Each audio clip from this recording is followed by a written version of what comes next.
Hello दोस्तों, नमस्कार। मैं दीपक कुमार स्वागत करता हूं आपके अपने YouTube चैनल गुरुकुल पॉइंट में। कैसे हैं दोस्तों? उम्मीद करता हूं बहुत अच्छे होंगे। और आज दोस्तों फिर लेके आया हूं सामान्य हिंदी का टॉपिक। इसके पहले गुरुकुल पॉइंट के प्लेलिस्ट में सामान्य हिंदी सीजन 2 नाम से एक प्लेलिस्ट बना है, जहां पे मैं बिल्कुल चैप्टर वाइज हिंदी पढ़ा रहा हूं। यानी वर्णमाला पूरा कंप्लीट कर दिया है, संधि का स्वर संधि मैंने पूरा कंप्लीट कर दिया है, और व्यंजन संधि आज का जो टॉपिक है वो संज्ञा आएगा। व्यंजन संधि इसके बाद मैं कभी कंप्लीट कराऊंगा, और जब व्यंजन संधि शुरू करेंगे तो पूरा व्यंजन संधि समाप्त करेंगे। आज का जो टॉपिक है वो सामान्य हिंदी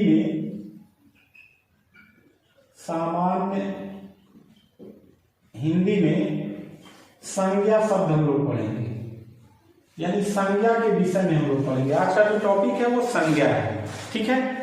इसके पहले के सारा वीडियो अगर आपको देखना है तो सामान्य हिंदी सीजन 2 नाम से प्लेलिस्ट बना है, वहां से आप देख लीजिए। तो आइए शुरू करते हैं संज्ञा। देखो, संज्ञा का जो शाब्दिक अर्थ है,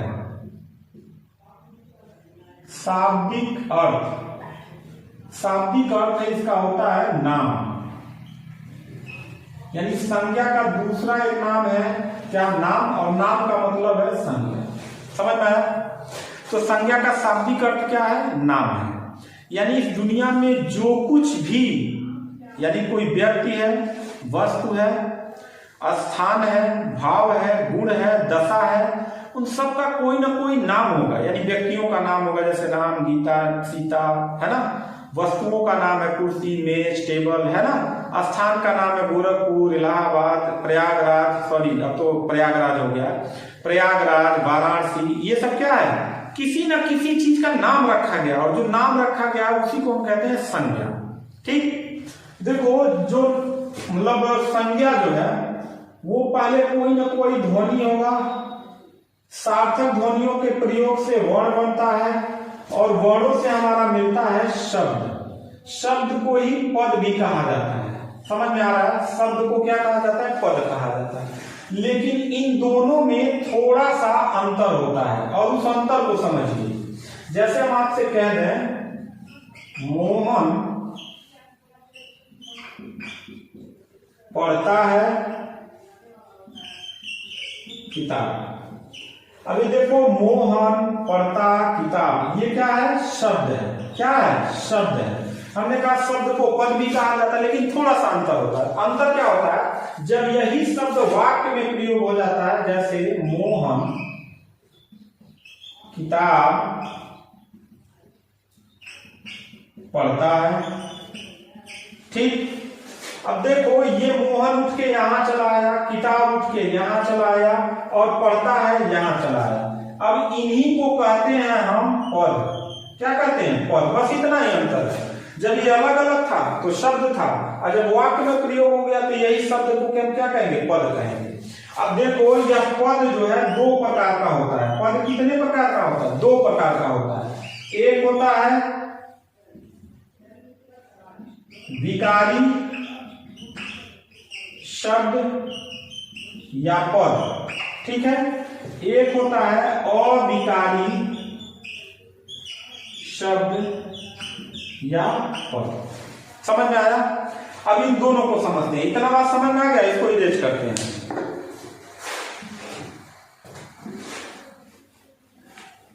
बहुत ध्यान से पढ़िएगा, बहुत मजेदार टॉपिक है।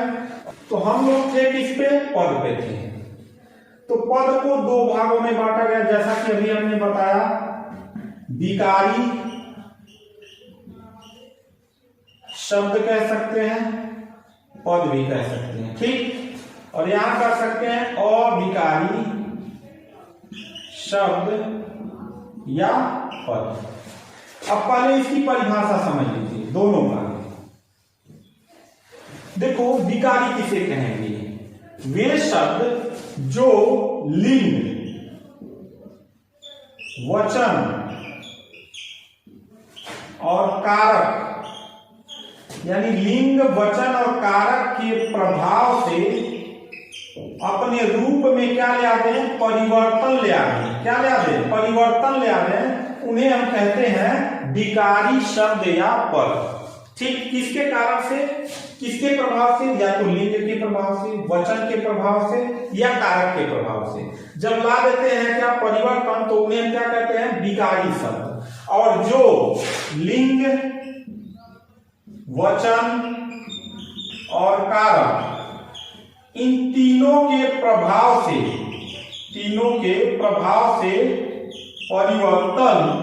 परिवर्तन ना हो, मतलब परिवर्तन नहीं हो, तो उसे हम कहते हैं अविकारी। किसी भी शब्द के पहले अ लग जाता है तो नहीं का बोध कराता है, ठीक। जैसे हम आपसे कह रहे हैं, इसको देखो यहां, हम आपसे कह दें लड़का, ठीक, तो ये क्या हो जाएगा? पुल्लिंग शब्द हो जाएगा। क्या हो जाएगा? पुल्लिंग शब्द हो जाएगा। अब यही लड़का का रूप बदल गया ना, जैसे लड़की हो गया, क्या हो गया? लड़की हो गया, तो ये क्या हो गया? स्त्रीलिंग हो गया। देखो वो परिवर्तन हो गया, नहीं हो गया? लड़का का क्या हो गया? लड़की हो गया। ये लिंग संबंधी परिवर्तन हो गया। अब आते हैं वचन संबंधी। देखो यह लड़का लड़के हो जाएगा, तो ये हो जाएगा बहुवचन। समझ में आया? और यही हो जाएगा लड़कियां, तो ये भी क्या हो जाएगा? बहुवचन। यानी वचन के अनुसार भी इनमें क्या हो गया? परिवर्तन हो गया। रूप में क्या हो गया? परिवर्तन हो गया। तीसरा कारक के हिसाब से देखिए, जैसे मैं कह दूं मैं, तो हो जाएगा रूप बदल लेगा मुझे से मुझे तो। समझ में आया? तो ये भी परिवर्तन हो गया। यानी कि वे शब्द जो लिंग वचन कारक के प्रभाव से अपने रूप में परिवर्तन ला लें, उन्हें विकारी शब्द या पद कहते हैं। इसके बाद हम देखेंगे अविकारी, यानी जो लिंग वचन कारक के प्रभाव से परिवर्तन नहीं लाते हैं, उन्हें हम कहते हैं अविकारी शब्द या पद। जैसे हम आपसे कह रहे हैं भरपेट, हम आपसे कह रहे हैं यथाशीघ्र, हम आपसे कह रहे हैं इत्यादि, हम आपसे कह रहे हैं आदि। मेरी बात समझ रहे हैं? देखो भरपेट का जब भी वाक्य प्रयोग होगा तो ये लिंग, वचन और कारक के अनुसार अपने रूप में परिवर्तन नहीं लाएगा। कई वाक्य में देखे भरपेटी, भरपेटा, भरपेटू नहीं देखे हैं, तो ये हमेशा क्या रहेगा? अपने मूल रूप में रहेगा, परिवर्तन नहीं होगा। यथाशीघ्र ही वाक्य में प्रयोग होगा, कभी भी परिवर्तन नहीं होगा। इत्यादि कहीं भी प्रयोग होगा तो इत्यादि ही होगा, कहीं और दूसरा प्रयोग नहीं होगा। आदि जब भी होगा आदि ही प्रयोग होगा, कभी भी इसका रूप परिवर्तित नहीं होगा। इसलिए इसको हम अविकारी शब्द या पद कहेंगे। यानी कि हम कह सकते हैं इसको अव्यय भी कहा जाता है। तो पूछ देगा अविकारी शब्द क्या कहलाते हैं, तो अव्यय पद कहलाते हैं या अव्यय कहलाते हैं। समझ में आ गया? चलो अब हम लोग संज्ञा पद पे बात करते हैं। इसको संज्ञा पद कहिए या विकारी शब्द कहिए, ठीक है। तो हम कह सकते हैं कि संज्ञा वह विकारी शब्द है जो किसी व्यक्ति, यानी जो किसी व्यक्ति, वस्तु, स्थान, प्राणी, भाव, गुण या दशा का बोध कराए तो उसे हम संज्ञा पद कहते हैं। जैसे हम आपसे कह रहे हैं मोहन, हम आपसे कह रहे हैं कुर्सी, हम आपसे कह रहे हैं गोरखपुर, हम आपसे कह रहे हैं मिठास, ठीक है, हम आपसे कह रहे हैं काला, ठीक। ये सब क्या, जैसे हम आपसे कह रहे हैं प्रेम, ये सब क्या है? ये सब है नाम है किसी न किसी चीज का। जैसे मोहन किसी व्यक्ति का नाम है, कुर्सी किसी वस्तु का नाम है, गोरखपुर किसी स्थान का नाम है, मिठास किसी भाव का नाम है, मीठा का क्या है? मिठास है, ठीक है। काला किसी का गुण है, ठीक है। प्रेम किसी की दशा का वर्णन करता है। समझ में आ रहा है? तो ये सब क्या है? संज्ञा है। तो ये हो गया संज्ञा की परिभाषा। यानी संज्ञा वह विकारी शब्द है जो किसी व्यक्ति, वस्तु, स्थान, प्राणी, भाव, गुण या दशा का बोध कराए तो उसे क्या कहेंगे? संज्ञा पद कहेंगे या विकारी शब्द कहेंगे, ठीक। देखो यहां संज्ञा के भेद पूछ दे, प्रकार पूछ दे, वर्गीकरण पूछ दे। इन तीन नामों से पूछ दे तो संज्ञा का प्रकार पूछेगा। तो संज्ञा के प्रकार को दो भागों में बांटा गया है। एक अर्थ के आधार पर। किसके आधार पर? अर्थ के आधार पर, संज्ञा के आधार पर भेद। ठीक। दूसरा, उत्पत्ति, उत्पत्ति के आधार पर संज्ञा के भेद। तो देखो, अर्थ के आधार पर संज्ञा के 5 भेद पाए जाते हैं। नंबर 1, व्यक्तिवाचक संज्ञा। कौन सा? व्यक्तिवाचक संज्ञा। नंबर 2, जातिवाचक संज्ञा। नंबर 3, समूह या समुदाय वाचक संज्ञा। नंबर 4, द्रव्य वाचक या पदार्थवाचक संज्ञा। और लास्ट जो है 5वां, वो आपका है भाववाचक संज्ञा। भाववाचक संज्ञा। तो जब आपसे पूछेगा कि संज्ञा के अर्थ के आधार पे कितने भेद होते हैं बाबू, तो 5 भेद होते हैं। कितने? 5 भेद। और उत्पत्ति के आधार पे पूछेगा तो संज्ञा के 3 भेद होते हैं। नंबर 1, व्यक्तिवाचक संज्ञा। नंबर 2, गणनीय संज्ञा। नंबर 3, अगणनीय संज्ञा। ठीक है। यानी जिन संज्ञाओं की गणना की जा सके गणनीय संज्ञा, जिन संज्ञाओं की गणना न की जा सके अगणनीय संज्ञा। तो पूछेगा कि संज्ञा के कितने प्रकार हैं? 2 प्रकार हैं। एक अर्थ के आधार पे, एक उत्पत्ति के आधार पे। पूछेगा अर्थ के आधार पे संज्ञा के कितने भेद हैं? 5 भेद हैं। उत्पत्ति के आधार पे संज्ञा के कितने भेद हैं? तो 3 भेद हैं। एक व्यक्तिवाचक संज्ञा, गणनीय संज्ञा, अगणनीय संज्ञा। लेकिन आपसे क्वेश्चन पूछता है कि आधुनिक वर्गीकरण संज्ञा का।